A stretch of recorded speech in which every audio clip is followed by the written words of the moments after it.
Okay.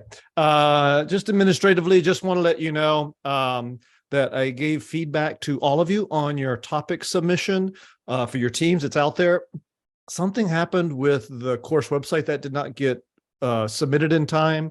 So don't worry about the date of it. I just needed to know what you guys are working on, then give you some feedback. I put some stuff out there. A couple teams, I'm going to ask you to work on some items. Take a look at the notes. Come back to me. Hopefully, let's say in the next day or two. Definitely before Friday, because I know you guys are going to want to work on it. And then as you split off to go for next week for Thanksgiving holiday, make sure that you've got all the duties spread across your teams of who's doing what and things of that nature. I'm also going back in and I'm going back through all of your assignments again. The teaching assistant got sick and she's been out for a while. So I'm going back in and I am putting additional feedback. As I do, I'll put a note on there for you. It should automatically send to you through B courses, assuming you have the indication to turn on. If not, you just have to go back in and take a look at it yourself. But I'll provide more and more of those. So you'll get, peppered with those over the next few days or so, week or so. Also, we'll do a 1-minute individual elevator pitch this evening with a visualization. That's kind of what this whole week is about. This module is on visualization, so everybody get a chance to do that. And then I just want to make sure that we will not be meeting next Tuesday. So wish everybody a good Thanksgiving. Take a week off. It's kind of weird. We do every week until this week and the week before last. Last week. So we will not be meeting next Tuesday. So make sure that's not on your calendar. Okay. This week with the visualization, the way I think about this module, you had to do a lot of looking on stuff, but the videos weren't much, which was, that's good. That's what we want you to take a look at these visualizations and kind of get used to them. And I just want to give you a quick recap, make sure we're all on the same page as we always do about the visualization. And this is a Reddit channel that I follow. I love this channel. It's just really cool stuff. It's called Data is Beautiful. There's a couple of pieces from it. Let me make it a little bit bigger for you. It helps you understand things. And I use this one actually in an MBA course that I teach, or one similar to it. I just grabbed one this weekend off the site. So it's one of the top on this Reddit feed that really helps students who are trying to learn to understand business, how things work. So the biggest thing that we have in a business scenario, which many of you are going to start to get deeper and deeper at, some of you already do this, but as you go into the business world, you're just going to have to understand how the accounting and finance works in large corporations. This is a great visualization way to actually kind of show here how Man U actually makes money or loses money. And of course, they have a net loss, where their income is coming in from broadcasting, sponsorship, merchandising, what revenues they bring in, what loss of revenue they have from financing operations, like it's like money in the bank and you make interest. Their expenses, and of course, employee benefits are almost always the number one expense. It's something as you get to more look at 10K, 10Q type statements, you'll understand this more and more, and you'll start seeing this and recognizing this as a feature. But it's a nice visual way to say, hey, where's the money going? Where's the money flowing? I love stuff like this to just quickly grab your attention and explain relatively hard topics. This one I pulled out for you guys, because this is exactly what you're going to be going through. This person mapped out their job search as a data scientist. And you can see here, they did 18 job applications. Let me come back over here. Sorry about that. There we go. All right. You can see they did 18 job applications. 17 didn't get a response. 11 got responded. Then 3 got immediately rejected. Then they got invited to phone interviews and personal interviews. They ended up having 3 offers and only accepted 1, obviously, and rejected 2. So you might start with 18 at the beginning, but it all boils down to these 3. Just a nice, easy flow of a visualization to let you see things, to be able to see what's happening in data. And visualizations do so much to help people understand. And of course, in this module, we talked about how you can use those visualizations to help your audience understand, to help you tell a story. Now, we did, obviously, in the last module on actually telling a story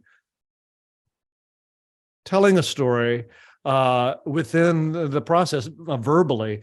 But, you always heard that picture paints 1,000 words.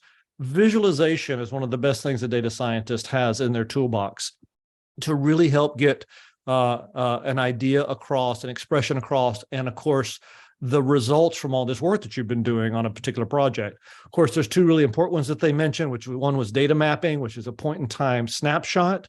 The other they mentioned is time series. That's one of many, but these are probably the two you'll use most often. And of course, the time series is fixed data, but it's over time, so we can see it. And then many of the visualizations you do come in different flavors as well. There's static, there's dynamic, there's interactive. I tend to like the interactive a little bit more, but definitely the dynamic gets people's attention. You can see here I have a piece of information just on what values can be within a. There we go. All right. Values can be within a most valuable organization and what their brand is worth. And then you can also do ones that are dynamic. And you can see here that this information changes, and it tends to capture an audience a little bit better. You can see how things change over time, and you can get a point across. Let me speed this up just a little bit to show you. If I take it further over, you can see here how, it started with things like McDonald's and General Motors. And then, of course, the tech firms, Apple specifically, just going gangbusters, Google, Amazon, Microsoft, on their brand value. And as you walk through or look through this very dynamic interactive, you can be describing to your audience what you're trying to show and get the point across of how things have changed. And a good one here may be how industries, the tech industry, has surpassed many what we considered really big, large industries in the past, oil and gas, manufacturing, things of that nature. And it's become a whole new world. And this visual kind of can very clearly show those things and very clearly state those things. Static visualizations can do the same thing. They can give a lot of information out. Take a look at this graph. This is obviously where things fall with the House of Representatives on representation.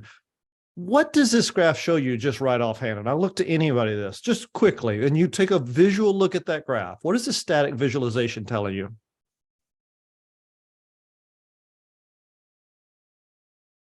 Aditha, Kelly, Atharva, Anton, you came in. Thanks for turning your camera on. Matthew, Allegra, what do you think? What's it telling you offhand?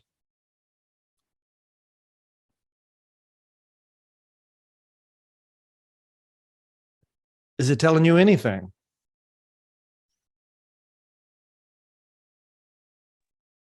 I'm going to venture a guess that this is a polarization rate. Well, obviously, we can see different parties, sort of a big mess there at the beginning, then just the two major parties emerging. And then sometime in the middle of the 20th century, we had less polarization, where the two parties were becoming a lot more similar. And then from about the 1980s and on, we're seeing sort of more and more polarization again, much more similar to the 19th century US Congress than what we had sort of in recent history in the 20th century. No, Atharva, you had your hand up? Yeah, I mean, I actually wanted to focus on how it went from seeming like a lot of parties to just two major ones, like red and then blue, so Republican, Democrat.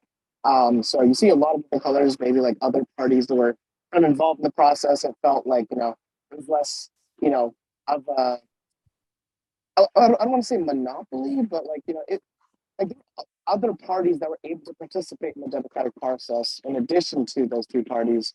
And then it kind of just became clear that those two parties basically dominated. So they just kind of, to polarize. So it's like polarization, but in a different way, where everyone just kind of came into two different buckets rather than expressing multiple different points of view that they might be interested in. All right. So, anybody else want to say anything on this? And we heard both of those guys say the same thing. Polarization. That was the word that came out, right? Did you guys hear that? That's what this graph's showing in real quick, easy. How it used to be a lot, then it converged to two, and then the two are growing further apart. This is just a screenshot shot capture of polarization. That should be like a takeaway. And as you look at these visualizations more, as you get deeper into this career, I want you to be able to hone in on, what is this picture telling me? What's this graphic trying to get across? What's the key takeaway? Start looking at it with a little bit more analytic view, because this is what's going to hone the skill. This is one on wage impacted automation. There's a lot of talk right now of artificial intelligence the machines taking over our jobs. Let me stop this share, because what I want to do is actually share out another screen for you. And then I'll go back to the PowerPoint presentation if I could here. And let me just show you this real quick. And I'm not going to switch this over on the screen, but I am going to do it here. This is a live piece. So that's why I want to go to a web browser so I can show you here. Oh, there we go. Let me share that out. Now you should be able to see that. It's coming up. Okay. And this is a more of an interactive chart. Let me see if I can make this just a little bit bigger for you. Hopefully that's a little bit easier to see. And I'll move this out of the way. JB. Oh, thanks. I was about to say. Yeah, I got a lot of windows here, so I apologize. Let me see if I can move this a little bit. Zoom is not the best on. Okay, that should be a little bit better for you. And by the way, this is Tableau. If you don't know Tableau, get to know it really well. But you can see here as I hover over these various component pieces, these are the potential for automation over time. And what I like about graphics like this, first of all, I can go at two different ways. I can look at the bubble chart here, and the size of the bubble is the size of the impact. I tend to use this one a lot. You see me hovering over the chief executive. I speak to a lot of business executives, and the CEO never thinks there's a potential for automation of that job. But you see here, according to McKinsey, it could be up to 25%. And these are good paying jobs, $250,000 a year. Not a huge number of them, you can see, but see how far out they reside here. As I hover over this, it gives me as a user the ability to go into this visualization. And maybe I want to do that CEO one, so I'll just click it. Everything else goes grayed out. I get the full connection point to that particular industry. I focus in on what I want to know.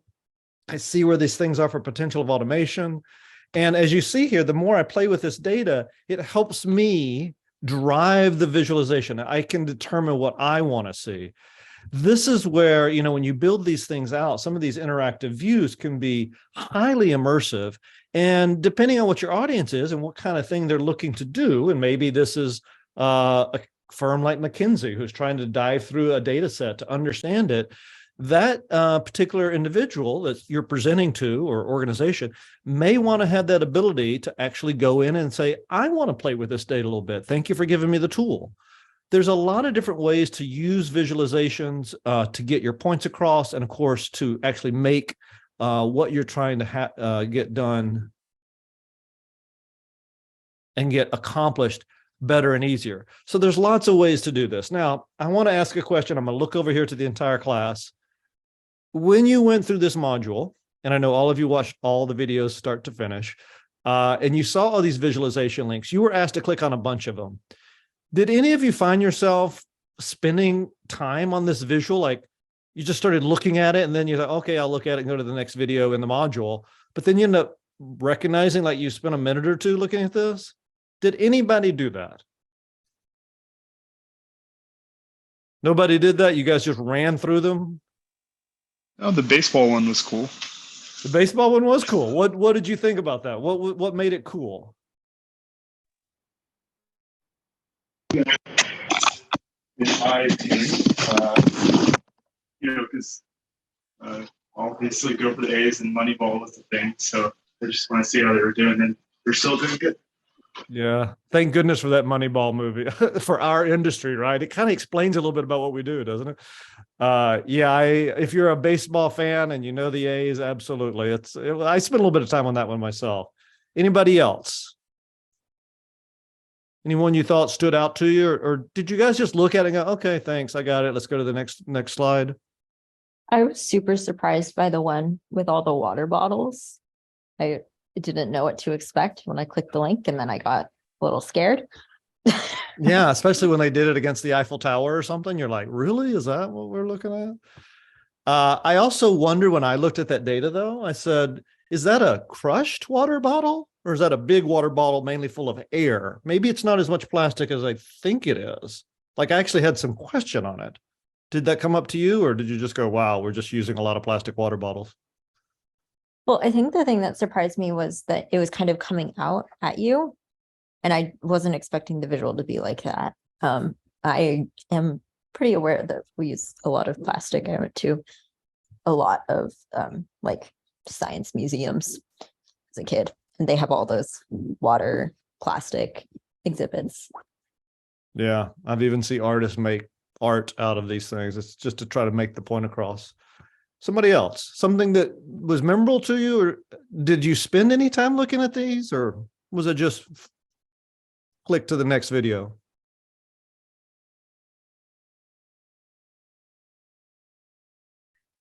I found the Napoleon or the like the visualization of that march really interesting. I don't think I've ever seen a visualization presented that way. I thought it was a really cool way to show a lot of information at once.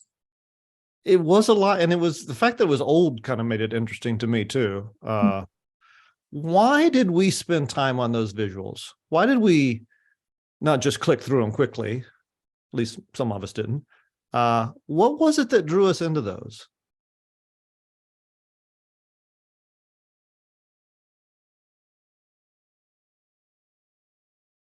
Ida, what did you think when you saw those?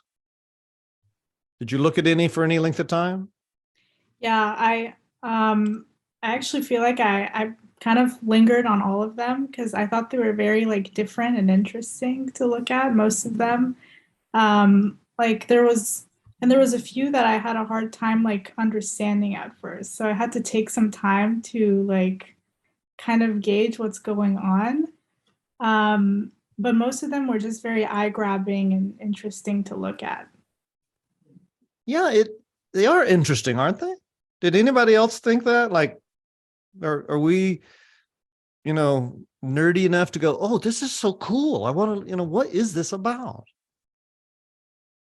By the way, I hope all of you are, because this is the world you're going into.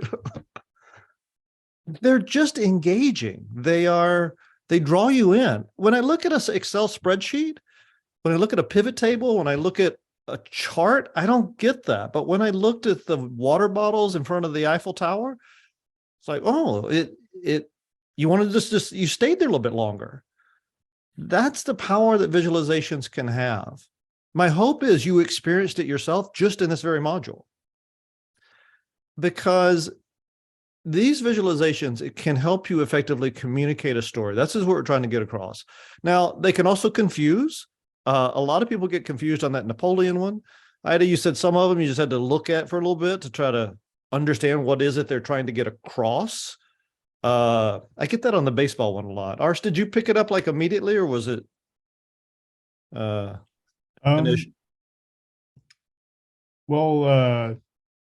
I guess like I didn't expect them to put all the salaries together and just have like a franchise wide. I thought it would be more granular, like player based. Yeah, especially when the player salary diversity is so extreme. Like there's some players that just totally knock it out of the ballpark, literally, on salary, and it makes the whole team out of whack, Yeah, I thought the same thing. These visualizations can confuse sometimes. And you want to be really, really good at getting to figure out how to do visuals, understand visuals, make your own visuals. And they talked a lot about reducing the cognitive load. It should be simple. So when you looked at the water bottles against all those various things, or you looked at the Economist against, St. Francis Cathedral, St. Patrick's Cathedral, whatever the one was in London from the old days, you want to make it where someone can understand it and put it together and piece it and not have to make them think too fast, something that gets your story across quickly, because you're trying to persuade them of some information that you figured out from all this data research. So you've got to figure out what's the best way to do that. And they talked about these things called pre-attentive attributes, colors, the size, the position, the location, how a graphic might look. Infographics, of course, now are incredibly popular. They're also a little bit harder to create, but now with computer graphics, they're getting very easy. Pretty much anybody can do them now. They're software packages, but it does take a little bit of time. But that time is well spent because of the depth of which you get your people to engage with it. Graphics matter. What color, what lines, what shapes. Did any of you notice on these graphs, I have these little things, this little thing up in the upper right is a recap signal. Has anybody picked up on that this entire 12 weeks we've been together? No? Now that I pointed it out, hopefully you'll catch in. They're all over my decks. This one here is the symbol for graphics on top of a computer. I'm really big on icons. As I'm saying something to you, I also want a visual reminder, a visual support mechanism to say the same thing, but it's visual. Again, I'm trying to get multiple modes to come to you. And if we're physically together, you get intonation, you get tone, you get my hand movement. So I'm even trying to do more of this as we do it across a digital video conferencing system like this. Being able to do that will make you good as a data scientist, because you get your story across, you get your point across, you get your information across. So then you kind of ask yourself, well, should I be a graphic designer? Can I be? Should I be? Do you want to be? Maybe you should be on this. Because remember, the effectiveness of how you do your job as a data scientist, even though it may be perfect, if people can't understand it, or they're not interested in it, or they don't engage with you on it, is the work as valuable as it could be? This is what this program is trying to get you to do, to bring these pieces together of doing amazing, great data science work, as well as representing yourself, representing the data, representing your organization to get the points across, whether that's a get out the vote thing that we had in AID, or what you're going to do in your final project of designing a plan and helping people understand why this has a value to whatever it is, the item that you're going to be talking about. So as you can see here, how you present that data can get different things. And I have seen the same pieces of data used by the two different United States political parties in very different ways to try to cajole an audience in something they're trying to show within the exact same data set. Because I don't want to say graphics can be deceiving, but the way you create them can relieve an impression against your audience based on how you're presenting that information. And of course, the water bottles against, the Eiffel Tower and the other items, that was to drive an impact, to say, hey, this is bigger than you think. So as these pieces come around, and as you get different things that are about it, you've got to recognize to yourself, there are good and bad visualizations. And you have to basically ask yourself, and in more of a critical way is what I want you to try to get you to do, is why are you attracted to some of these and repulsed by others? Why does some graphics grab your attention? Others, you just flip the page, click the mouse button, go to the next one. It just doesn't capture you. And I suspect even going through this module this week, you probably did that. There were some you stayed longer on, some you're like, oh, that's interesting, and you moved on. I see that a lot with the Napoleon one. Some people get it. Some people are like, oh, that's just a graph. Okay, I've got it, move on. But find out what resonates with you. Because if you understand how these graphics work, both good and bad, you can be a better delivery mechanism for your data set. And making yourself a good graphic interpreter helps you learn that. A good graphics creator helps build those skills. And one of the ways you do that is just looking at lots of them. And there will be some that you'll go, that is really cool. And I'm hoping in your mind right now, you're thinking of some graphic that you've seen in the past, a website, in a digital magazine, something you can remember that made an impact for you. Like, oh, I understood that better. I saw that visualization. So you've got to look at lots of them. So that's one of the exercises we're going to do tonight.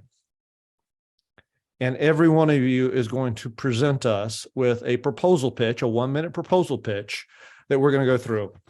So I want to do this live exercise with you. We're going to make this far more interactive. But I want each of you to spend the next 10 minutes. I'll start the timer. Put your camera on mute if you want, and you can go back. That's fine as all. Yeah, okay. Thank you, Arth, for sharing that. And I want you to go find a good graphic. Now, I'm hoping you're going to say, oh, yeah, I know the perfect graphic. I love this, what it shows, the data it is, whatever it is. Go find it. No more than, one's preferred. If you can do 2 or 3, I'll let it slide, because you might need it to tell a story, if you will. But try to find one good graphic. And I want you to find something that's very visual, very engaging, something that will go, ooh, that's interesting. Let me take a look at that for a minute. Something that's going to catch our attention, and hopefully something that is interest of you as well. Because if you're interested in it, it'll mean more to you. But I want you to present us a 1-minute pitch on this graphic of how you would do a research project around it. What kind of data would it show? What is the information you're trying to get across with this graphic? Where did you get it? Where would you go find more of it? How would you support it? Give us a 1-minute proposal pitch.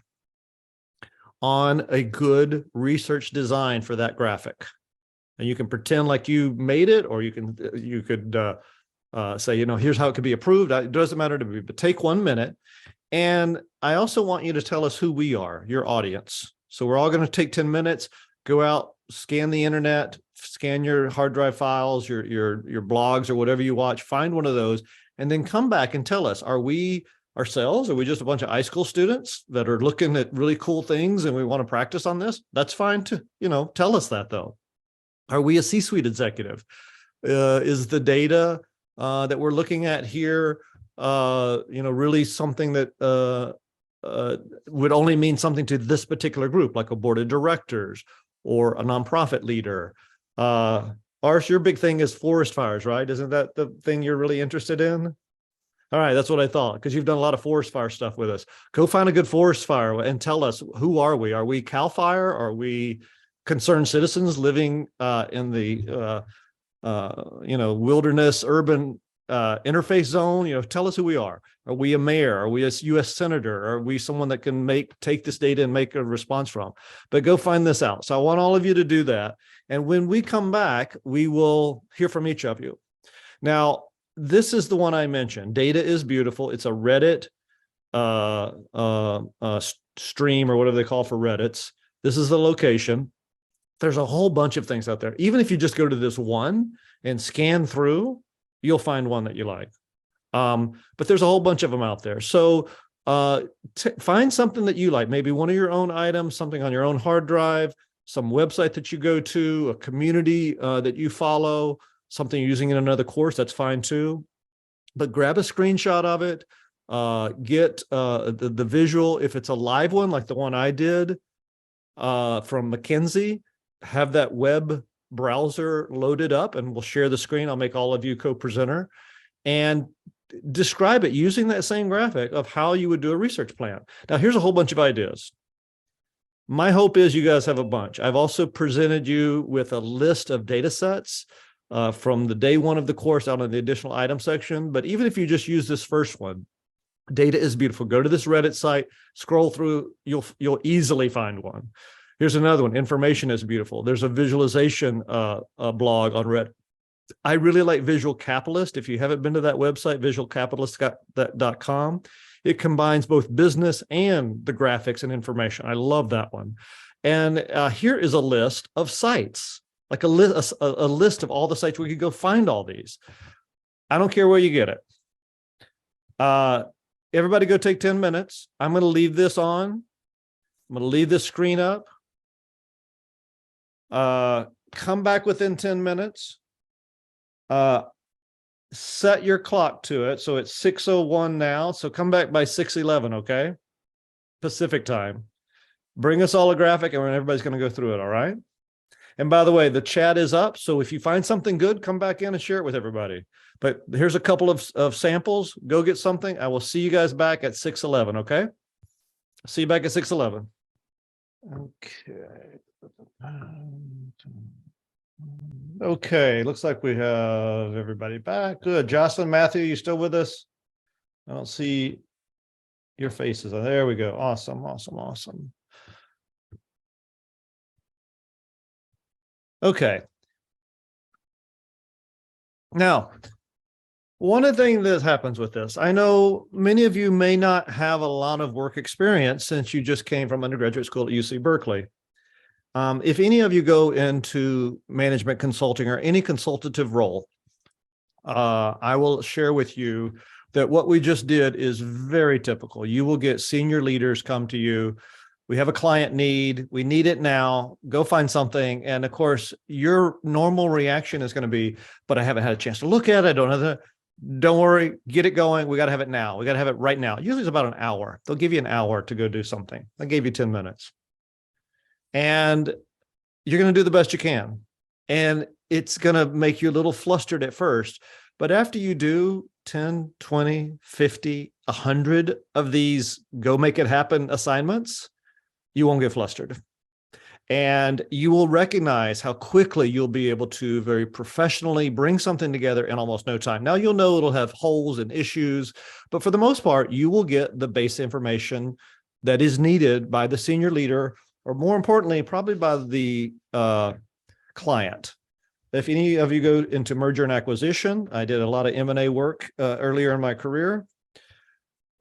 Things happen on Friday afternoon after the market closes. You work all weekend long, and it has to be done before the market opens on Monday morning at 9 a.m. in New York City. It's required for so many different reasons, and you'll think, wow, we're never going to get through this weekend, and you do it. I wanted this to be a good example for you to do that. I wanted you to go find a quick piece of information at your choice, and I want you to present this to the class. And I want you to use that chart and the graphic that you found as the visual to support whatever it is you're going to tell us. We're going to time everyone. You're going to get 1 minute, 30 seconds. First, tell us who we are as the audience, and then use that 1 minute to basically share with us live what it is that you propose or what you see as a research plan that could get this data, could enhance this data, shows how this data was retrieved, just as you would, because this is what we're going to have to do, and you will absolutely have to do it in the next term. Okay. So the first thing I want to ask for is for volunteers. Who would like to go first and show us how it's done and lead the pack and give everybody a good example? And I'll make you co-presenter as well. All right. Who did I see for Anton? Was that you first, then Matthew? All right. Good, good, good. All right. So I'm going to make you guys a co-presenter. Matthew, go ahead and start it off. I will set this up as a timer for you. All right. So take 60 seconds. We're not going to be like super strong on it, but 60 seconds goes quick. Go ahead and share out your desktop, and I'll let you take it away. Matthew, I'm going to go ahead and promote you to co-presenter, as I'm going to do everyone else while Anton's setting up for us. What'd you do, Anton? Go to the dressing room to make sure your hair looks good? We lost you there for a minute. You look perfect on camera. All right, unmute your mic and lead us through what we're looking at. Can you see my screen? I can. Oh, Matthew, you're going first? I thought it was Anton. Go ahead. No worries. Oh, yeah, okay, sure. Doesn't matter. Go ahead. Hello, members of the Olympic Committee. I'd like to share with you this infographic looking at the huge effects that changing the location of the Olympics has on local municipalities. So if you look down at the graphic below, you see that Qatar has the highest gender ratio in the world of men to women, where there's about 3 men for every 1 woman in the country. If you look at the age distribution, that these tend to be men of working age between 18 and 60, with the highest or average of about 30. These people have come to the country as laborers to build stadiums for the FIFA World Cup in 2022, starting this, I think it's this week. This is going to completely change the dynamics in the country and is a huge... and we're at 1 minute. Yeah. Yeah. Go ahead, wrap it up, and then we'll learn from it. And is a huge weight on local social systems. Okay. Yeah, it always goes faster than you think. Okay, so I think everybody's been made co-host at this point. Thank you so much for doing that, Matthew. Matt's always harder to go at the beginning, so I appreciate this. I actually saw the same graphic when I went to Data is Beautiful as well. It's a little shocking, isn't it? Yeah, I was looking at it, I was trying to figure it out until I started reading the comments.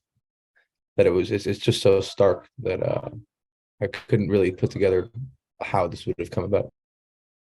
How do you believe the data? I'm not sure exactly where it's sourced from, but I have heard narratives about the huge immigration of particularly Indian laborers, and a lot of time it's forced labor where their passports were confiscated, and the huge amount of deaths. Like I think it's something like 3,000 people have been associated with dying working on these construction sites. So it wasn't surprising once I got a little bit more context. Yeah, it definitely reiterates some things we've heard in the news. I mean, Qatar's been in the news. There's a huge issue around worker rights and the blood on the field of FIFA's fields. I mean, this has been a big thing.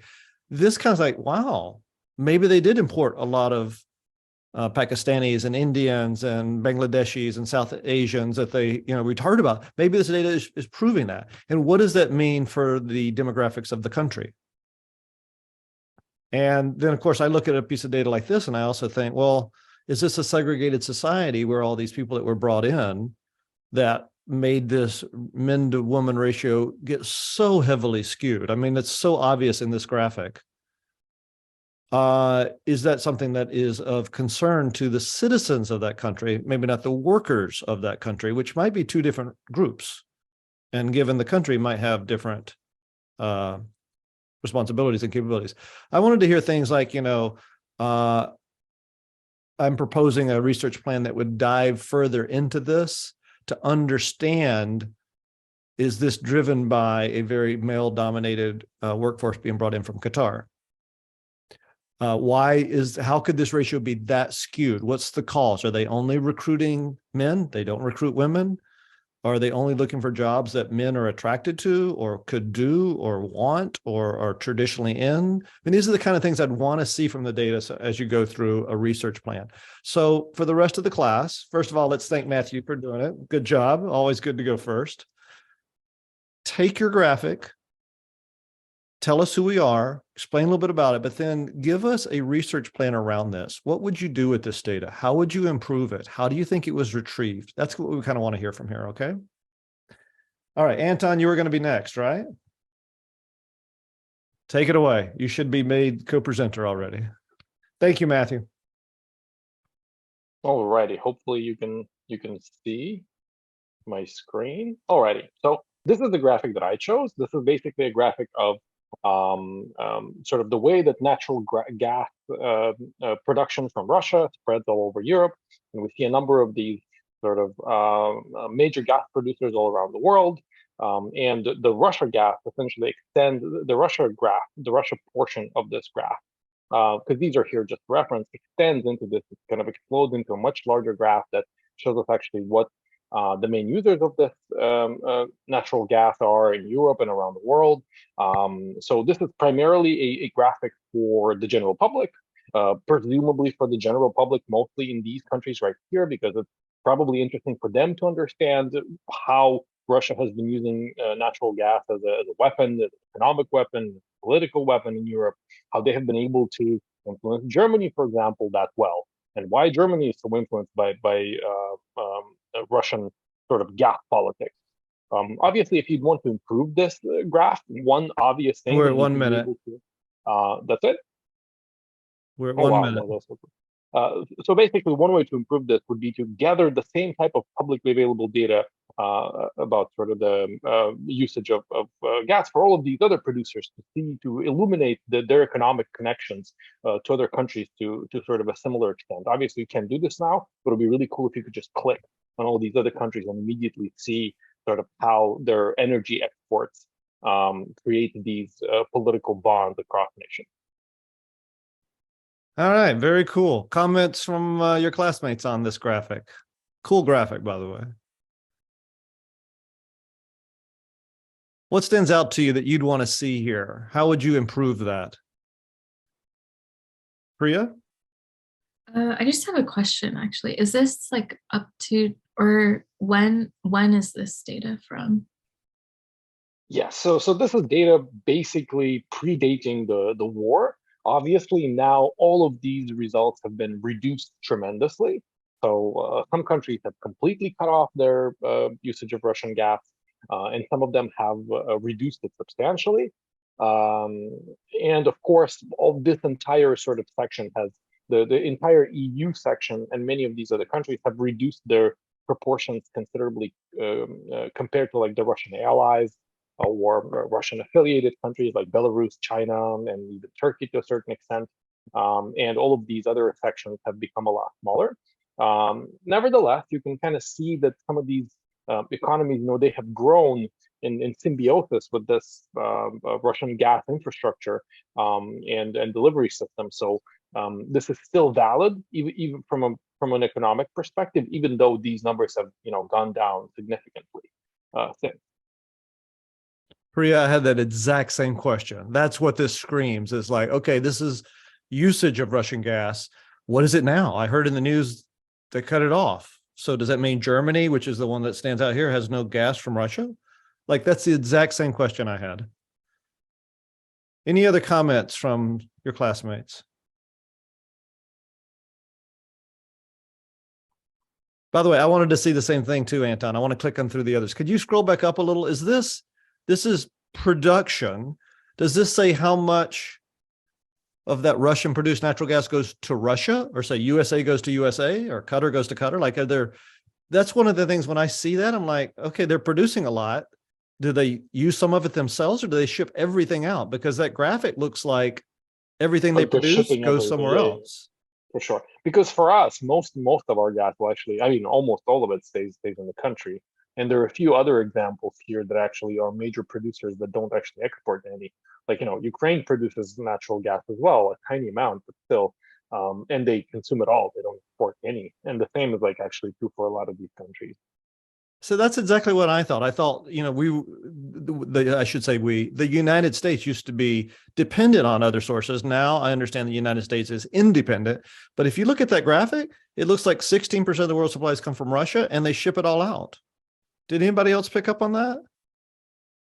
And then the next question is, well, where is it going? And we've heard some goes to India, some goes to China now. None goes to Germany, I think. Like, there's a lot of questions there. And by the way, I wanted the same thing. I want to be able to click in those other places and see a similar graphic for other people that export. And maybe a better title for that, whoever did that, would be World's Leading Natural Gas Exporters, or production and export. So you can kind of understand it. Do you see like how the cool to have the how much basically the country itself, so that Russia is kind of like somewhere here in the US, also would have like a section that is blocked off for internal consumption. That would be kind of really cool to see here. Yeah, important graphic right now for sure. And by the way, if anyone chooses a graphic that's another student's did, that's fine. We want to hear your interpretation of it, so no big deal, because that tends to happen. Okay, I'm reading through the notes of who wants to go after. Who was next? I'm going to kind of help you guys kind of help self-police. Arsh, is that you? Yeah, I think so. All right, go for it. All right. As I share my screen, I guess my audience would be the Congressional Oversight Committee with some stakeholders from the other branches of government. So bicameral, bipartisan, as broad as you can get. It's a live website, right? Yeah, this is. Cool. So really quickly, it is well known that congressmen and congresswomen are able to make trades pretty freely, and all of that is sort of open and transparent, but there might be some conflicts. So out of Congress, about 35% report stock trades, which they are legally required to. But the problem here is about 18% of them sit on committees where they have sort of power over the legislation that affects the companies that they trade in. So I guess the question that poses to whoever the audience is this something that we want to allow?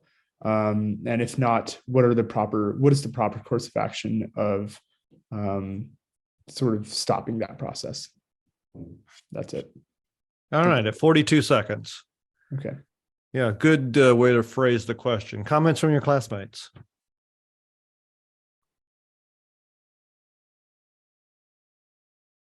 Do you like it? Engaging? What's your question from the data you're seeing?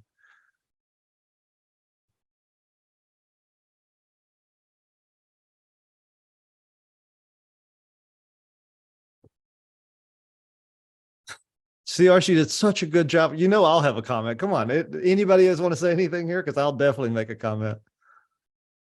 Priya, go ahead. I had a quick question. So you said 30% report their trades. Was that the number?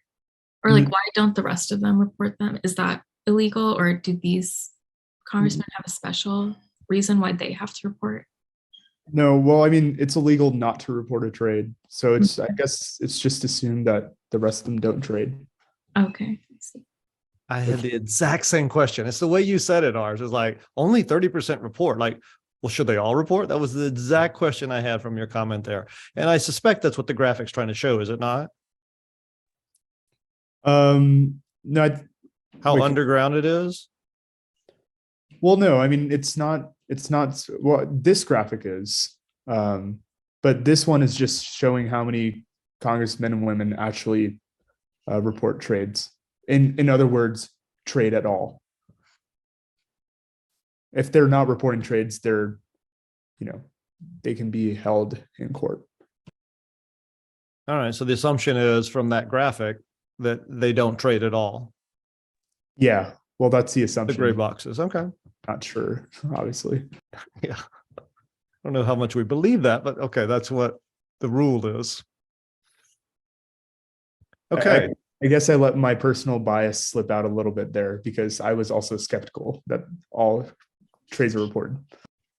Well, here's the thing. When you're presenting a piece of data like that and you're talking about, you definitely want to be skeptical of the data. And I will say that the New York Times does some amazing graphics, and you were scrolling through to change it as you're going through, right? Yeah, they're really good at that. They have a graphics department that is incredible. It's a site like that, or Data is Beautiful, or Visual Capitalist, or any of those. Start spending time at those sites so you can just understand. Because, I had a student in the class ask me this, like, how do I get good at it if I've never done it? You've got to just start digging into these things. And as you see more of these, which we're going to see 14 here tonight, you'll pick up on the ideas and clues of how to present data for future projects that you're going to be involved in. All right. Thank you, Arsh. Appreciate it. Priya, did you want to go next? Oh, I can go, or if Priya was. Adia, okay. I'm sorry. I'm just going. Yes, Adia, I have you on the list. Go ahead. Sure. Sorry, I have to look over to the other screen for this. All right. So essentially, you guys are big tech firm HR executives responsible for partnering with members of the people analytics team to make more data-driven and sustainable hiring decisions. As we know, throughout the pandemic, particularly big tech companies like Google, Amazon, Facebook ended up hiring at unprecedented rates for various, influenced by various behaviors of essentially individuals during the pandemic. People were spending more time on social media. Facebook ended up hiring more. People were, purchasing online more frequently. Amazon was impacted. And this particular visualization really effectively depicts the fast rate of growth of hiring in the pandemic. You can see that the information is depicted at the yearly level before being partitioned at the quarterly level in 2022. And you can see there was a 15.3 or 15,300, headcount add during this particular 3-quarter period before there was an 11K drop. So this is 1 minute. Okay, backstory. We'll go ahead and wrap it up. Yeah. So this is telling an effective backstory of why is it that the layoffs have been so unprecedented? So it'll make sense to perform a retrospective study to understand what particular industries tended to overhire and how consumer behavior impacted the rate of hiring during the pandemic. Thank you. Okay. What'd you guys hear in that?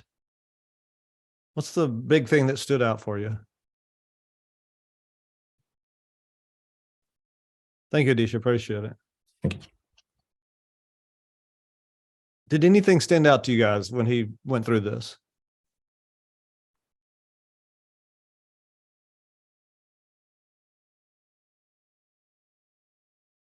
In less than a year, you're going to be getting jobs in the Bay Area. Many of you want to go to tech firms. Did anything stand out to you here?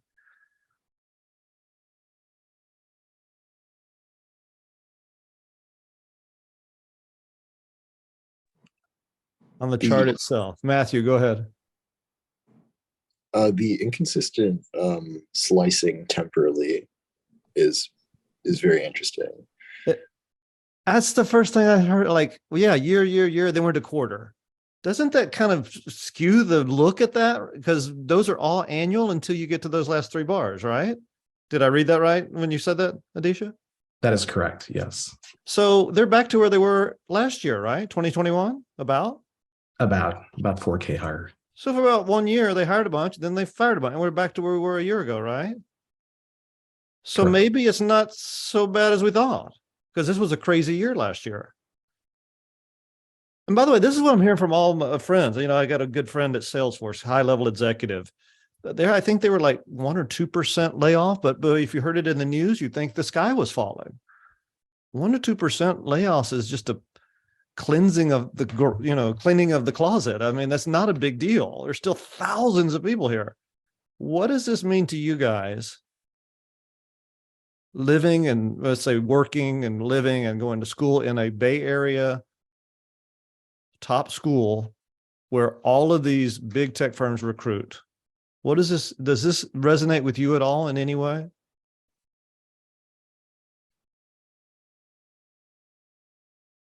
No, you guys don't want a job this time next year? Yeah, housing is definitely an issue in the Bay Area. I was going to make the point that it doesn't, when I look at this, I didn't necessarily see over hiring, so to speak, but yes, overall it's increasing. But if you do it as a percentage base year over year, that it's actually slowing down as the company matured. And that maybe that I just didn't see this graph as the over hiring, you know, that was mentioned before. Yeah, I kind of thought the same thing. Atharva, go ahead. Yeah, I think one thing that you pointed out, JB, is that like if you really just go like the temporal slicing is real important here because yeah, they may have hired a bunch of people. They also like let go a bunch of people. I think this kind of alludes to like a little bit of fear mongering that's going on here with layoffs. I feel like once the word layoff is kind of talked about in any industry, it's really scary. Everyone wants to emphasize like how big it is. It's such a big problem, as you talked about, like Salesforce. Like I heard, yeah, it was like 2,000 or something, which is definitely like a lot of people, but not nearly as much compared to like the overall like number of people at the company. So I think that is something that needs to really be talked about. This whole lecture is about visualizations, right? So this is a way that you can skew and bias a sort of visualization to depict whatever you want to say in that case. So yeah, I don't really know if this graphics. This 11,000, that could be one division. Maybe they decided not to do artificial or augmented reality. And okay, we'll lay off that division. But everybody else is growing. Like it can be different there. Absolutely. This could be the autonomous car division of Meta. Yeah, they decided to get out of it. They weren't doing anything. Okay, all those people go. Yeah, you gotta, as you go in as a data scientist, and visualizations are going to be a big part of your career. Just look at them in a different viewpoint. And this is what we're trying to get for you here at this our center. Okay, thank you, Disha. Appreciate it. Who is next on our list? Is that Alan? Ida? Right after Aditya. Okay, go ahead. Go ahead. That's fine.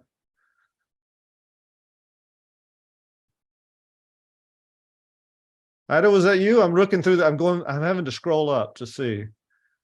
I think I'm after It's me. Priya. Yeah. All right, Priya, you want to go?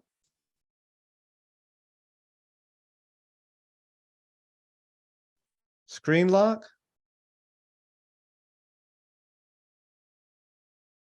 Everybody's going to go, so just go ahead and take one. Who do we have up?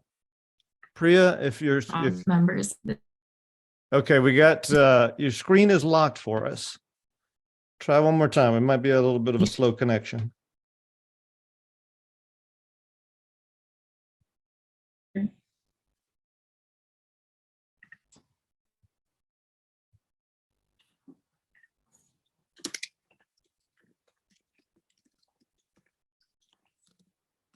Okay, you're back. Go for it. We can see your screen now. Okay. So I would be presenting an audience of members of the CDC, specifically a commission that deals with vaccines over the you choose. And I beneficial to relieve the pandemic. There's been a lot of talk about vaccines. The COVID. Can anyone else not hear Priya very well? This on. Yeah, Priya's, you're kind of breaking up. I don't know. I'm having difficulty hearing you. Okay.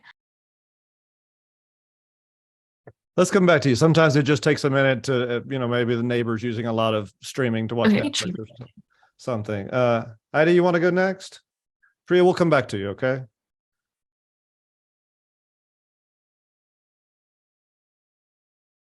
Yeah, Ida, go ahead. Yeah, last time she logged out, logged back in, it worked fine. So we'll see if we can get that to work. Go ahead. We can see your screen now. Okay, so I came across this chart that shows the prevalence of mental illness among US adults in 2017. And they show it based off of sex and age and race and ethnicity. But I found the 18 to 25 category the most interesting here because this is a pretty high percentage in my opinion. So I would propose that we do a study of the prevalence of mental illness among UC Berkeley students. And my intended audience here would be UC Berkeley officials and also faculty and students, because I think the findings would raise a lot of awareness about mental illness. And I think that it would also be helpful to maybe see how we can better help these students that are struggling with mental illness so that we can put in place some new ways to At help. 1 minute. I'm done. Okay. You want to wrap? Is that wrapped? Mm-hmm. Okay. Comments from your classmates. What's this data showing you?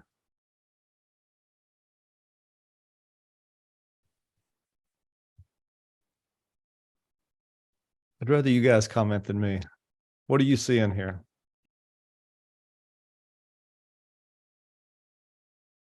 Ida, when you look at it, what's the walk away one item with this? I mean, in like the context of the research project that I proposed, I think what I take away from this is that 18 to 25 category, like they are most heavily impacted in terms of mental illness. And so this kind of informs and backs up the reason why it would be important to do my research project, I guess. Yeah, I mean, your common thought is 18 to 25, that's typical age of people in college. So that makes sense. So let's focus our efforts where we can have the most bang for the buck. And this is a general full population view. Let's focus in on where the potential area could be. And what I walk away from this, if you are 18 to 25 and female and 2 or more ethnicities, you are really in a bad situation when it comes to mental health. Because I'm putting those to you. What bothers me a little bit about this chart is how they're side by side like that. One's by sex, one's by age, one's by race. Like, because it looks like they're being compared together. But if I just break it apart by female, 18 to 25, 2 or more races, that's where the big issue is, because that's where the most of the percentages tie out. Does that make sense? Atharva, go ahead. You had a comment? Yeah, actually, what you just said was pretty much exactly what I was going to say, which is at first my thought was, oh, I'm just going to compare all of them. And I was like, wait, no, you can't do that because then they're supposed to be their own individual categories. And I thought, why are they displaying the data like that? The other thing was, yeah, I mean, your comment about like, I feel like, so it looks like just based on sex, like females like have about 50% higher rate than like men, 22 versus like 15, which I thought was pretty interesting. And then also, I didn't expect like the 2 or more statistics either. It seems significantly higher, almost twice as high as some of the other ethnicities. So that's also something to investigate. Yeah. And then I'd even want to know, like, what is it about 2 or more ethnicities? I mean, would someone like Barack Obama, a mixed race person, have, he would definitely say that, like, oh yeah, I have all kinds of issues because of that situation, how is that? Why? Like we should figure more of this out. It actually begs even more questions. But yeah, Matthew, go ahead. Matt, you got a question, comment? Yeah, something that initially struck me when I saw this was where the data came from, so to speak. That if this is coming from self-reporting, that might skew the numbers specifically towards promoting the effects on women rather than men, just in terms of maybe an intrinsic feeling of being able to express yourself. And so potentially measuring this in terms of outcome instead. So if you look at like suicide rates and seeing if there's a big delta there between them. Yeah, because men have higher suicide rates, right? Yeah. Yeah, good point. Good thing to bring out. Sometimes we have to go beyond what the data says on something like that. And yeah, self-reporting could skew it. Absolutely. Good point. Thank you for bringing that up. All right, who wants to go next? Was that Alan on the list? I'm trying to remember as we. Is Priya back yet? Because, you know. Priya, you want to go next? I can try one more time. Okay, your connection is much better. Sometimes it's better just to get out and come back in. Okay. I think I need to be made co-host again, though. Oh, you're right. Sorry, hang on one second. Because you are a new entry. You're absolutely right. There you go. You got it. Okay. So I would be presenting to the CDC and specifically commission interested in vaccination rates and vaccines. And I'm proposing re-releasing an updated version of this kind of infographic. This infographic covers the rate of certain diseases pre and post vaccine introduction. So we have measles, hepatitis, and more. And you can kind of see that pre the vaccine, there's really high rates or just increased rates, and post-vaccine much reduced.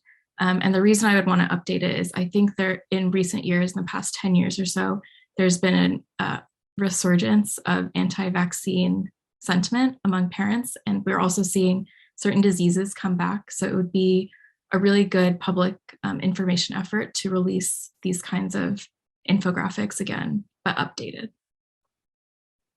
Okay, 54 seconds. Good timing. Comments from your classmates?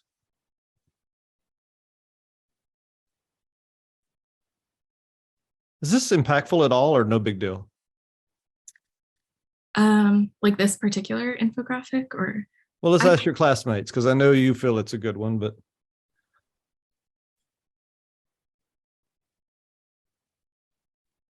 Is this a convincing graphic or not? Horrible design? Can't understand it? Kelly, what do you think? I think it's just like a little bit busy, so it's kind of hard to just like look and compare the two. Like if I want to see which ones are yellow versus green, it's kind of hard to like make sense of it at once. So it's like takes a while to look at. Okay. Silas.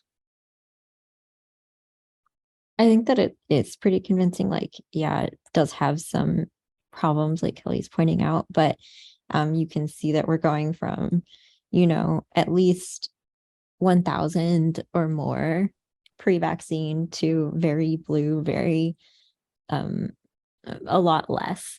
I wish that like there was a way to almost, I don't know, zoom in later on and change the scale, because it totally happens where, in small towns, sometimes 5 kids don't get vaccinated and then measles is everywhere. And that just sucks.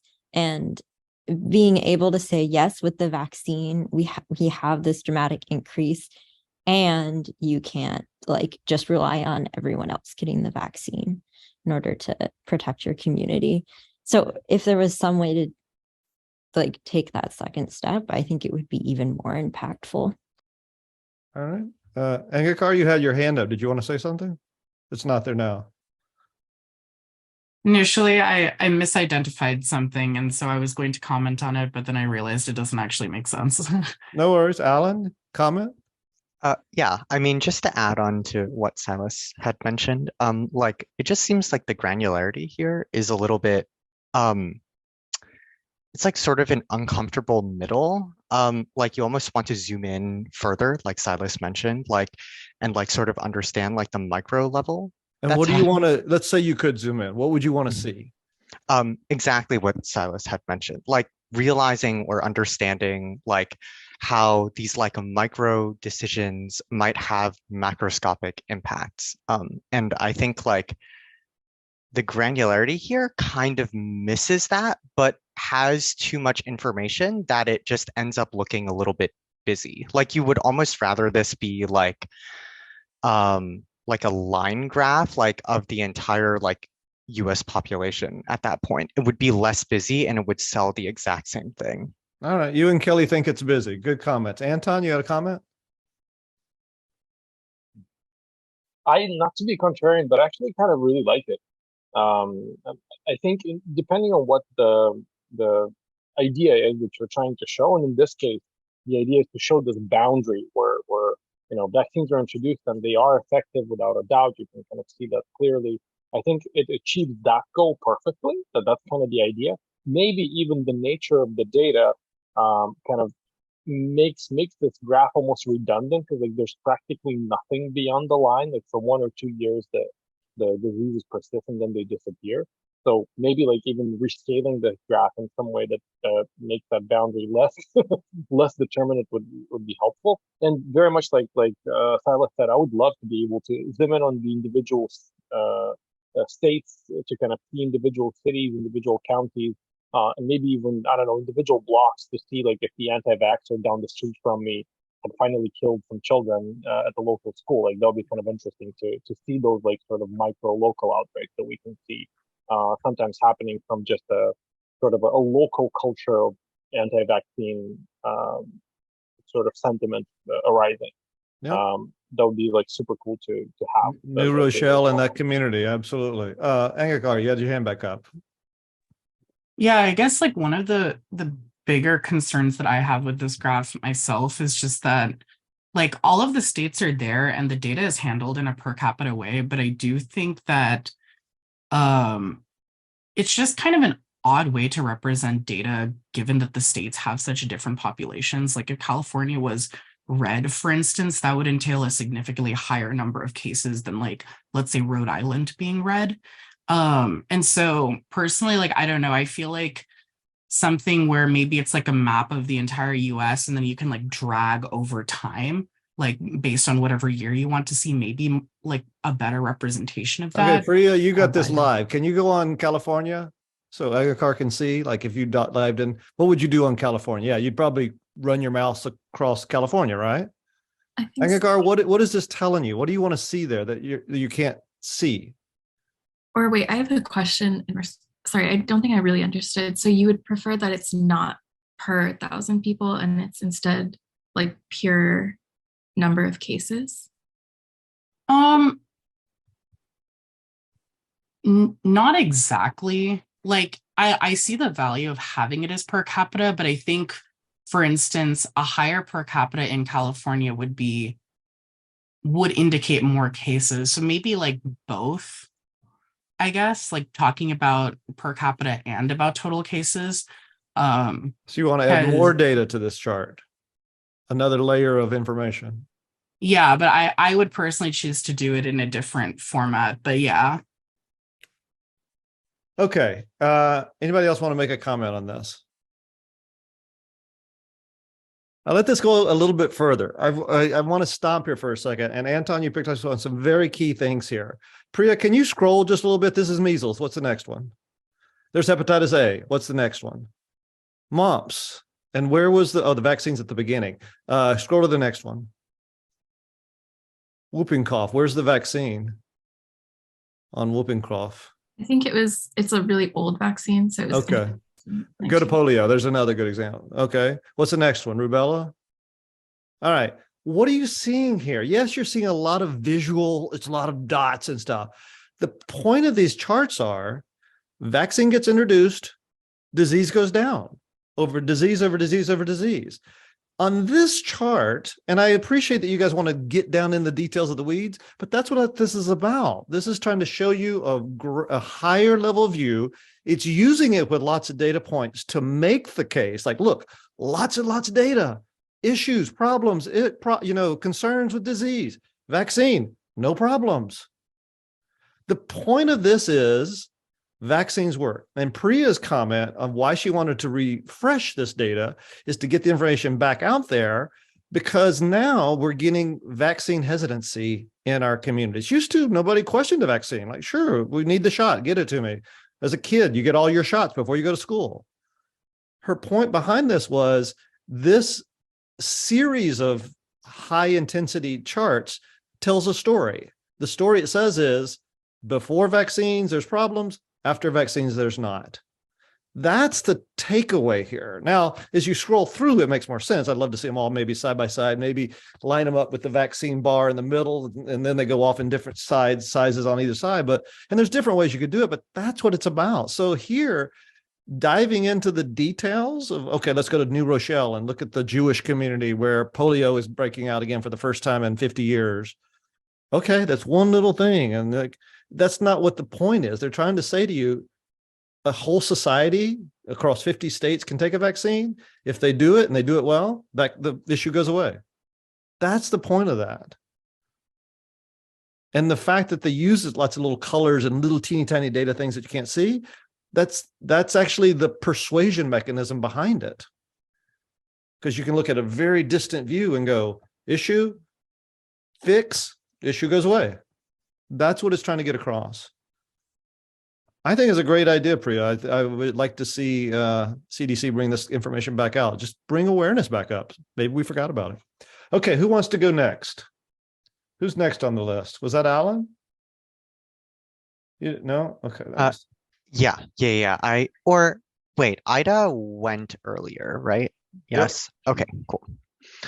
Sorry, the order got a little mixed up in my head. Okay. All right, can y'all see my screen? Now we can. Okay, perfect. Let me just move this over to the side over here. And then let me refresh this really quickly. Okay, so this is so let me start by talking about the audience first, right? I guess I'm just engaging y'all as like iSchool students. So yeah, since I think that this is just a really, really fascinating and interesting like visualization that sort of came out of like a pet project that someone had done using, I believe, time series data from like the American Time Use Survey. And it's like super interesting to take a look at exactly what people are doing from their day to day, right? And getting a sense for what Americans are doing with their time, and like, I guess, understanding like what processes they're flowing between, and understanding like where all of the traveling is happening and where all of the transition points are during the day. And I think it's really interesting because, I mean, this is based off of the 2014 American Time Use Survey, right? So a lot has changed since there. Oh yeah, a lot has changed since then. And because of the pandemic, obviously our habits have changed dramatically. And I think that we could definitely do some sort of study based off of that. Okay, comments from your classmates. Priya, you had your hand up? I wanted to say I really love this, and I want to track my day now so I can see how I compare. But I also was curious, or I think it'd be really cool if they had a feature where you could look at like the day in the life of a teenager versus a working person or someone in college. And I was also wondering, like, do they have any information on how they choose the path, like the points they're taking, or is that just randomized so that we can more clearly see all the points? Oh yeah, I didn't quite talk about that, but all of that is included up here. It's like a Markov chain process thing. Yeah. Anton, you had a comment? I have a pretty stupid comment, but I'm going to make it anyway, just sort of for propaganda's sake. That like I read this study that we can basically double our economy or the utility of our economy if we just agreed to kind of work at different hours and sleep at different hours and like have our weekends on different days. But like if people were just agreeing to start work, with a 1 hour offset, then basically we don't need to build as many roads. We don't need as much public transportation. We don't need as many cars. We don't need as much parking. So basically, the still the organization of our society where we're all doing everything at the same time is kind of really screwing with the how useful we can make things. And I feel like this graph really shows you how that works, where everyone is sleeping, then everyone is like at work, and then everyone is drinking in a bar and like doing leisurely things, and then they go to sleep, and then like we're all doing this triangle thing together, and we're really clumping together, almost like we need to all do stuff at the same time. I feel like that's a very, very visceral explanation of that process. Spoken like a true economist. And so your comment is like, hey, we should use better utilization. So if the subway's busy in the morning and the afternoon when people are commuting, if they spread out their times, the subway will get better utilization, right? That's what you're thinking? Right. And so if we weren't all sleeping at the same time, maybe we could share beds and everybody could have their, the bed would be utilized 24 hours a day versus just 8 hours a day, right? Here's the thing I want to ask on that. What would you need in this data to show the point you're trying to bring across? What do you want to add to this graphic? I suppose I could take a stab at that. I mean, essentially, you would change the likelihood of like a dot going to any particular direction and then like have it following a particular schedule. And so you could show through simulation like what this ideal society would look like relative to what is happening here. Yeah, because you have some people working third shift that they work from 11 p.m. to 7 a.m., right? So I assume some of those dots in there are working when all the other dots are sleeping, right? So if you could identify that, then you could start answering Anton's question with that. Absolutely. Good way to rethink through the data. Other comments from your classmates? It is visually interesting, isn't it? Yeah, and the breakdown of who they are and all that kind of stuff would be good. Cool one to bring up. Thank you, Alan. Appreciate it. All right, who wants to go next? I believe it was me. Okay, go for it. Go for it, I thought. Okay. And by the way, if anyone has not gone, you have to speak up. So we're waiting. Everybody's going to speak. All right. Can you all see my screen? Okay, cool. We can. Move me out of the way, though. Yes. Okay. Okay, there we go. Okay, so in recent years, the two major political parties in the United States, Republicans and Democrats, have become increasingly polarized to the point where they're now engaging in voter suppression in order to put party over country and to secure the two major houses of like Congress to be able to enact whatever they want to do. And the two major ways they're doing that is by restricting voting by mail and also the number of days before someone can, basically voter registration.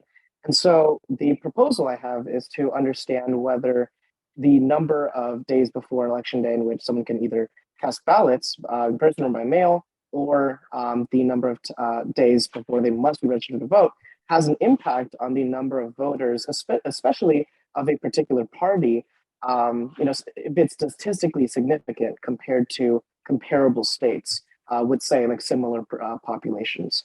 And so the audience that I would be talking to here would probably be state governments, and so that they could enact legislative reform on a state-by-state basis, depending on the results of this particular research.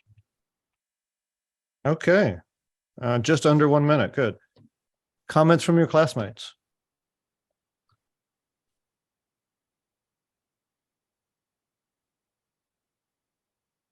And Atharva, you're looking at this to say, you go ahead and unshare your screen too. You're looking at this to say that if we make these changes, voting turnout could be more or less. That's what your data is going to try to show with your alteration, right?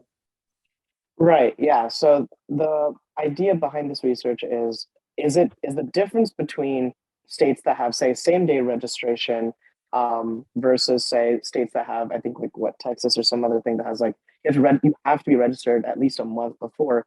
Do they have? So the null hypothesis would be that they have similar rates of voting, but if the null hypothesis is proven wrong, then that means that one of them probably has an impact. So that's something where they might be suppressing votes. And what would be your measurement of that to confirm or deny it? It would probably be like some sort of like t-test to understand like and like the p-value of that, just comparing like the two different percentages of voting as compared to eligible voters.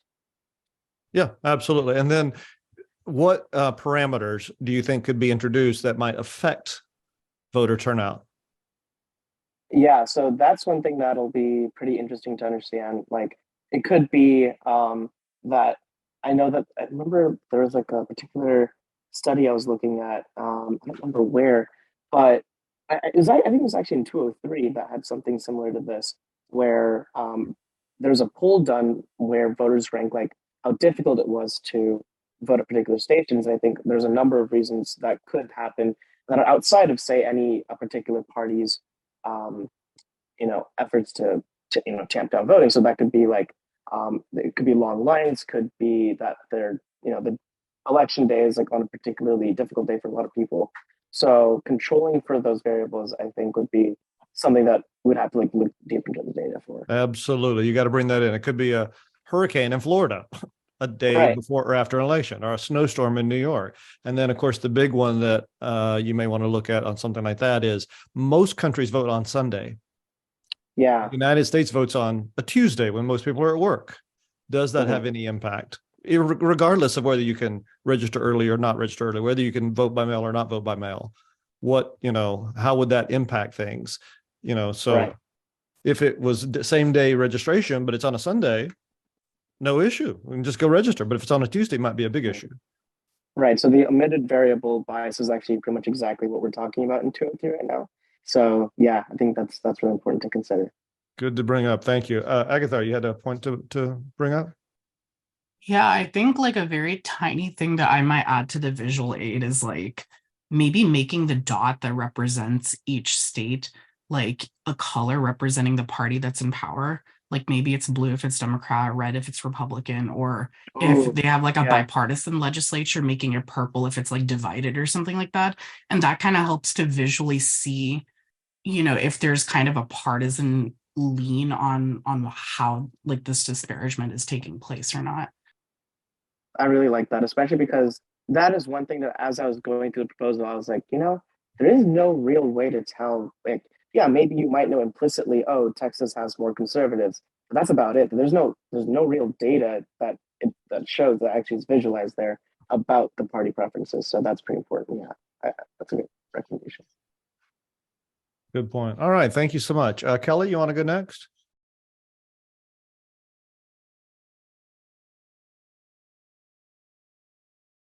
Kelly, do you want to go next? I don't think I said I'd go next. I think it's Angikar, but I don't know if I can go ahead if no one else wants to. I'm okay going ahead. Okay, go ahead. That's fine. We all have to, so go ahead. Okay, sounds good. I'll share my screen. Okay, so my audience is kind of jointly the CDC and the Department of Health and Human Services.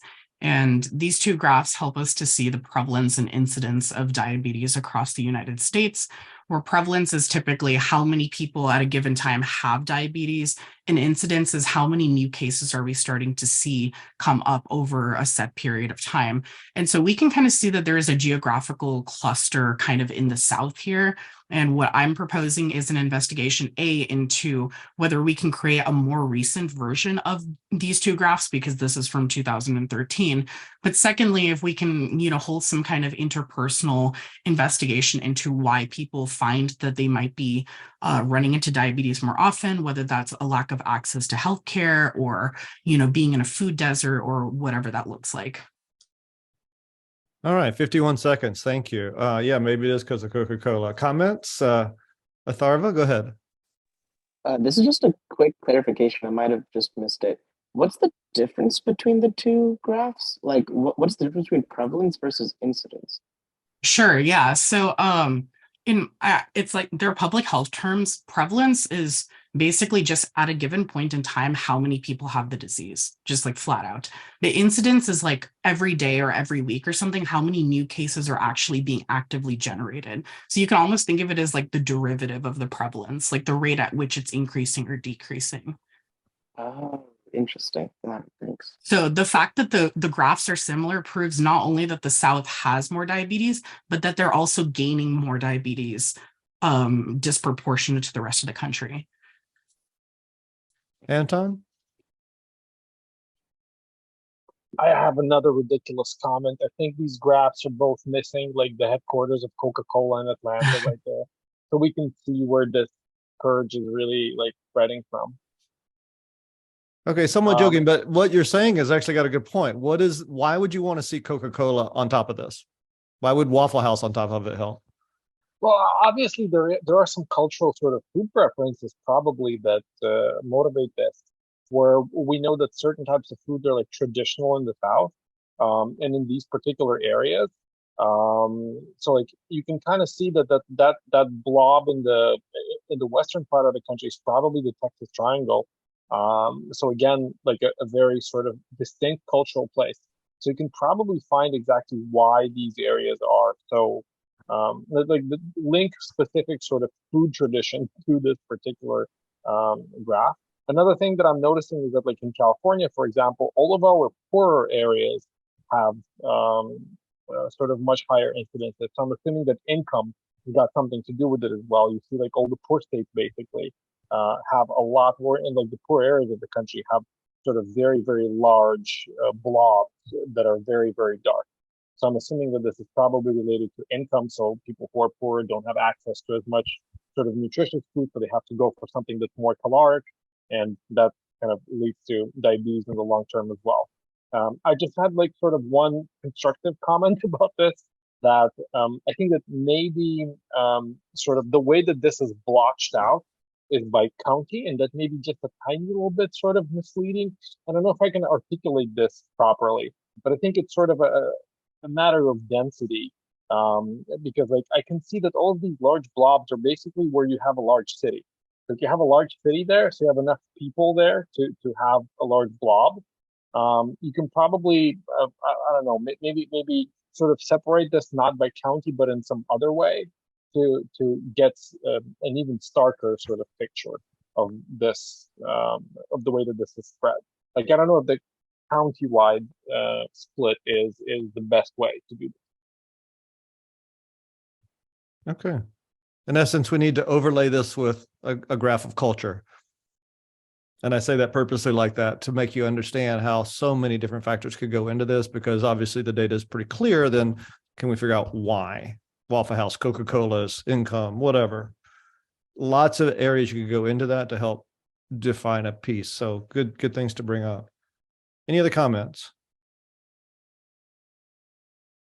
Okay, who's next? I think I said I can go next. Okay, Jocelyn, go ahead.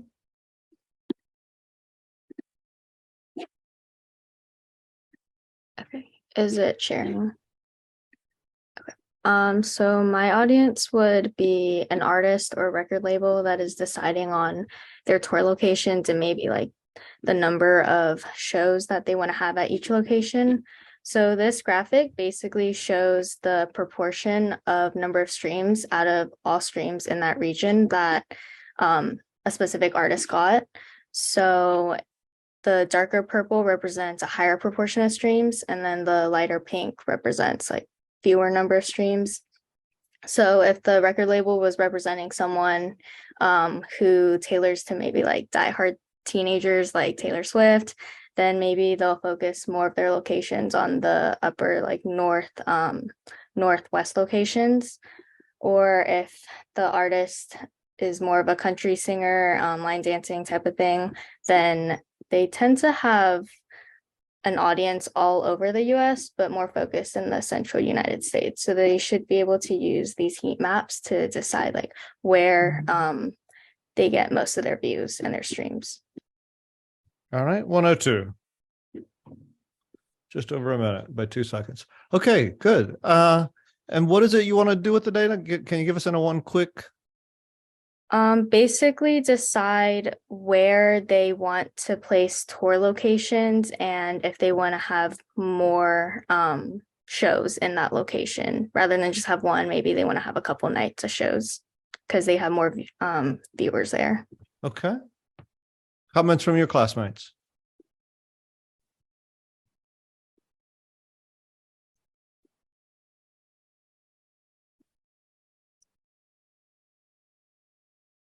Question on the data. Is this by number of streams from internet connections, or maybe you don't know because it's so quick? Because it has no association with population density, correct? It's about raw numbers. No, I think they took the total number of streams and then just calculated the proportion or the percentage that that specific artist got. Gotcha. So if it's a tour, it needs to fill a big stadium, even though you get a lot of streams in an area, if it doesn't have a lot of population, you may not be able to fill the stadium, right? Right, that is true. How would you adjust this data analysis to thinking in that way? Like, you know, because you go tour where people are, right? Even though one person may stream a lot, the same song over and over and over, right?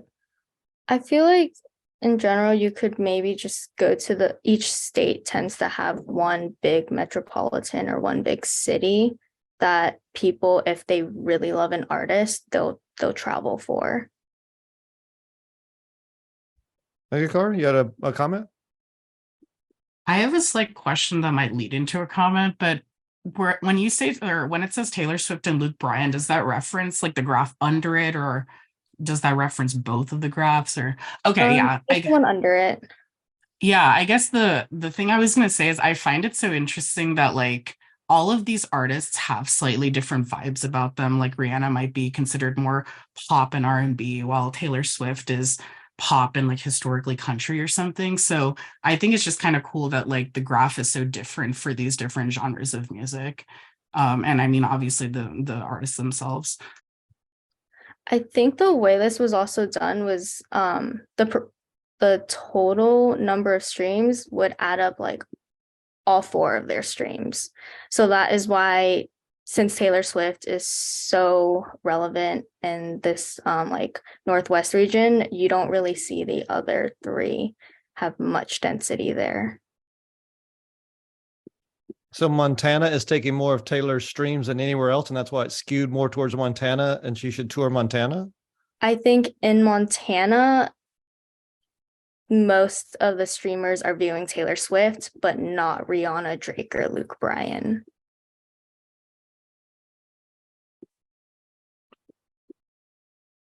Okay, what does that tell us if you're Taylor Swift's manager? That people in Montana like Taylor Swift. Okay. Could it be also that no, don't say that, Anton.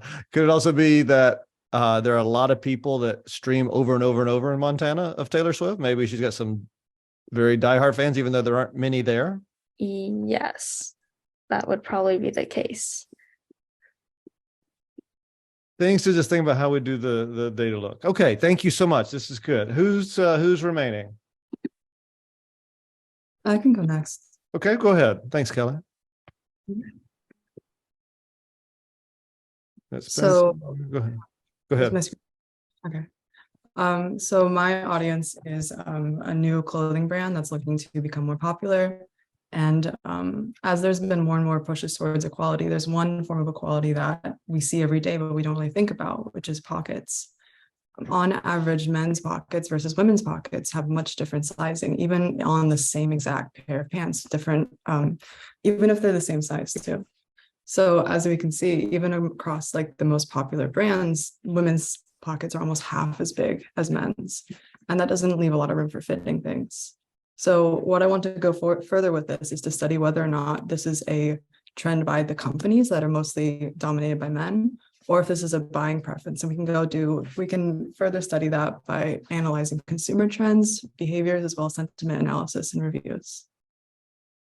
All right, 51 seconds. Thank you. Comments from your classmates?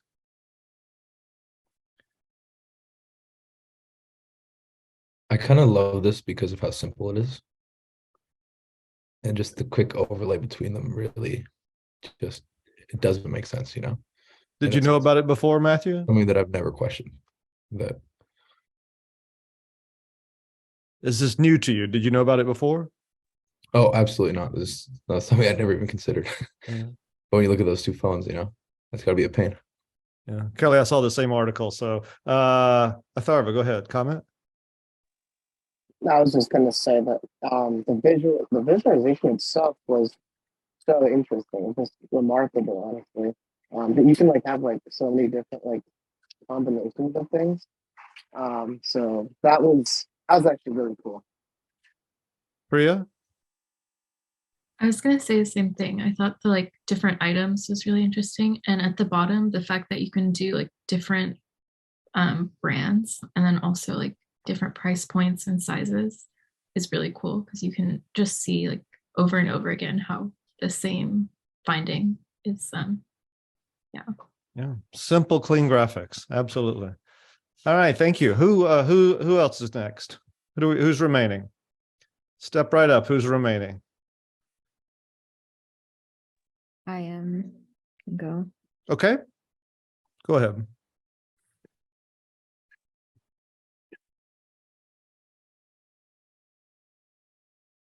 Thank you, Silas. Okay. So this graphic shows how the median income has changed from 1995 to 2017 in the US. It has increased, but not as much as the other costs pictured here, including education, housing, and healthcare. Please note that with the exception of the housing crisis and the housing bubble that burst in 2008, all of these other costs are increasing at unprecedented rates. This analysis will further develop our understanding of how Americans are addressing rising costs using some strategies that have been employed, the same strategies that have been employed since the 1980s, such as nuclear families with two earning incomes, adult earning incomes, people working second or third jobs, foregoing costs such as not purchasing health insurance or skipping medical treatment, increasing their student, medical, and or credit card debt.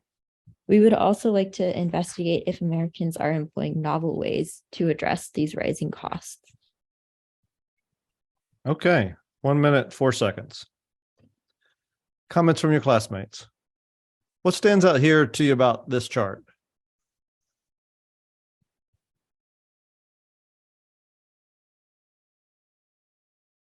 Silas, you looked at it more than any of us. What stands out for you?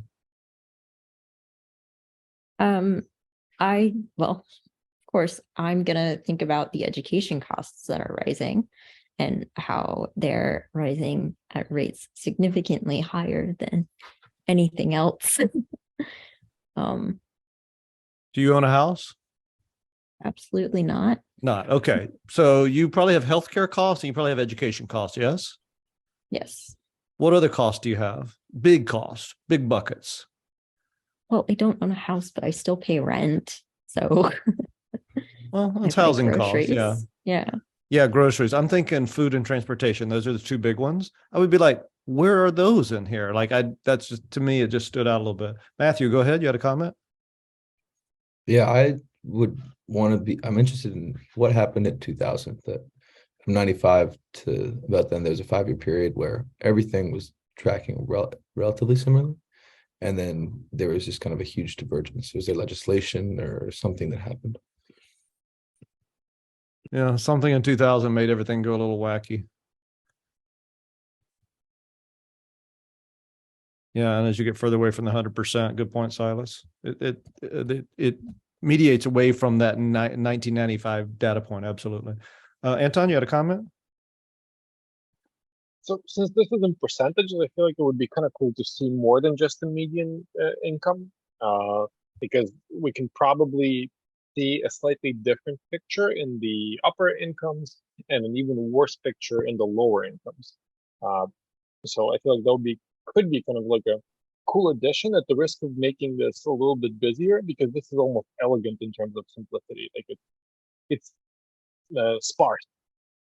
It's like one of those modern art pieces where there's really not much there in terms of like visually going on, but at the same time, it's sort of full of meaning and very dense with information. All right, good points. Who's remaining? Spencer That sounds right. and Allegra. Anybody else? All right, Spencer, why don't you take it from here, and then Allegra will come to you. All right. Sure. Please cut me some slack if the screen share is a little off, because I'm on my phone right now. My computer's out of commission, so I'm gonna give it a shot anyways. All right. You're good, and your classmates have done it on the phone so far, and they've done it successfully. We have faith. Okay, cool. How's this? Can you guys see? Maybe. Yeah, I can slide. Okay. Can you guys all see this? We can see it. Perfect. Okay. So my audience is you, the illustrious production team of a new Netflix TV series. You asked me to make this visualization because you wanted to know what makes a bad episode, and you want to know how to avoid it. So as you can see here, we have a number of different popular TV series from the past few years.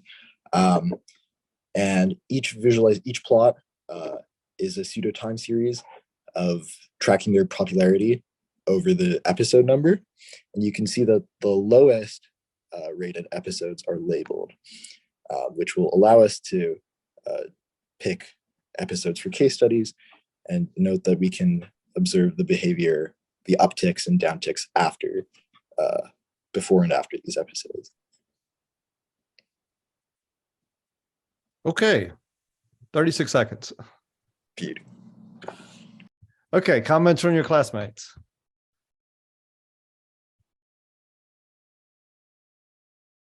Spencer, okay, we know where the bad shows are. What's the data going to show that now that we know which the bad episodes are of all these series to fix the problem?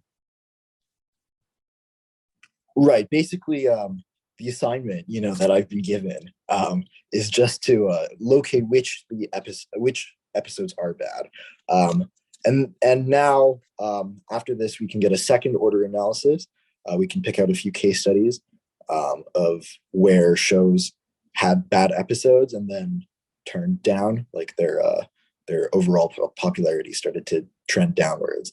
And then y'all can take a look at that, do some case studies, and find out what makes what these bad episodes have in common.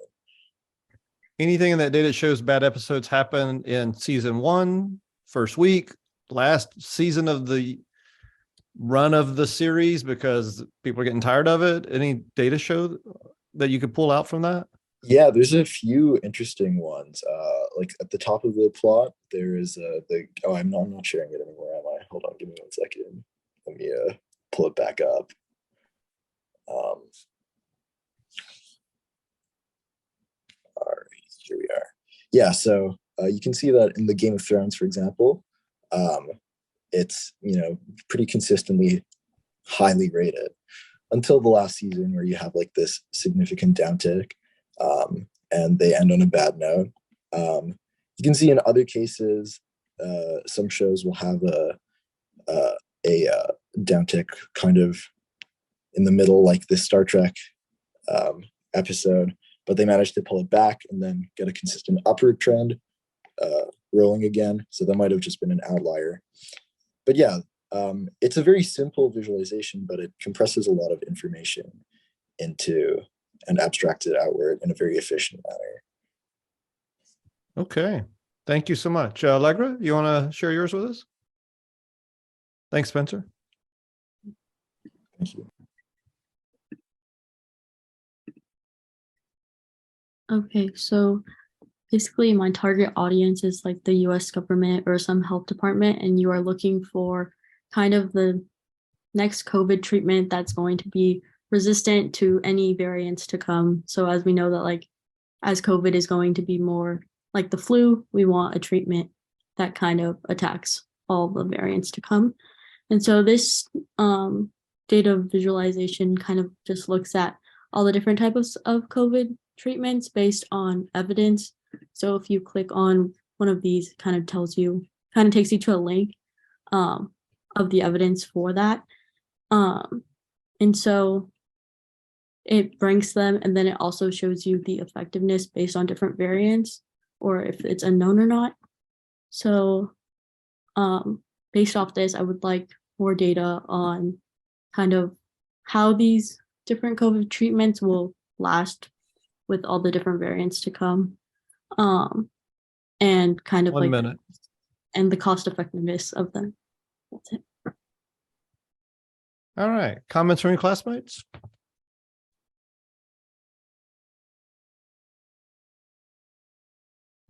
What's a big thing we want to see in here as a business leader?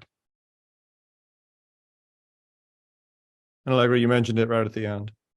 The cost effectiveness. Yeah, that's is the size of the bubble the size of the cost, the size of the impact? What's the size of the bubble mean? On the size of the bubble, I think it's the media attention, so just how much it's been covered. So I think that would just be like additional data that's needed. Okay. Interesting piece. Coloring, does that mean anything? It does not say, I think. All right.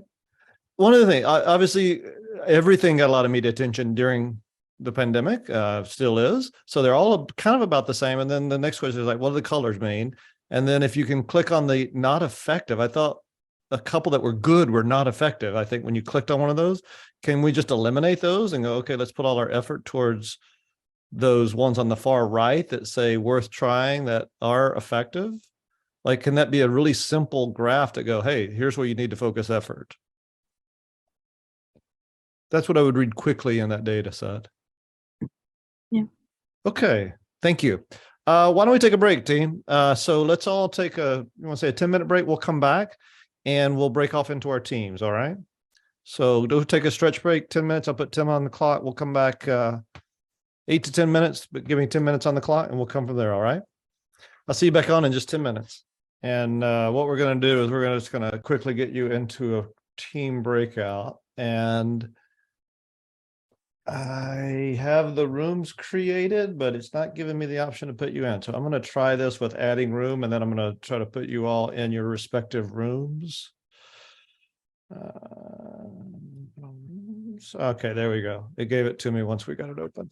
All right, so I will start assigning you to your room. What I want you to do is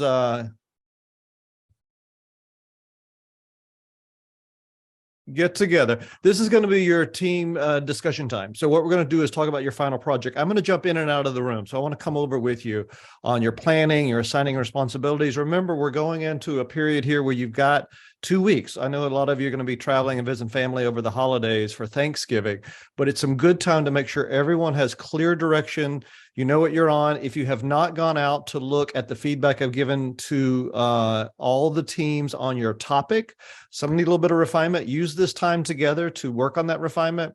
Decide who's going to own what your deadlines are. Set commitments to one another to make sure that you get back to one another on time. Because remember, one thing you do might be needed by somebody else. So you got to honor that commitment. Confirm how you're going to share it. Is it going to be on Google Drive? Is it going to be on a Zoom thing? You guys figure it out. Who's going to pull it together? Usually one team member kind of acts as the voice of the team and kind of gives, so it doesn't sound like, 5 different people are talking the same thing. And it becomes obvious when you take a look at that. So have a consistency. Who's going to do what? Again, I'm going to join in and help you. So what I'm going to do, let me start assigning you. You should get pop-ups here in just a second. I've got your list here. And I couldn't do this until the rooms got created, but I will get this going now. So as you get over there, I will jump in with you over time and I'll come in and then we will close it out at 8. So we will not come back together as a team. You're welcome to stay on after this. I think if I close out the Zoom, but you're welcome to stay on and continue to work on your team. All right.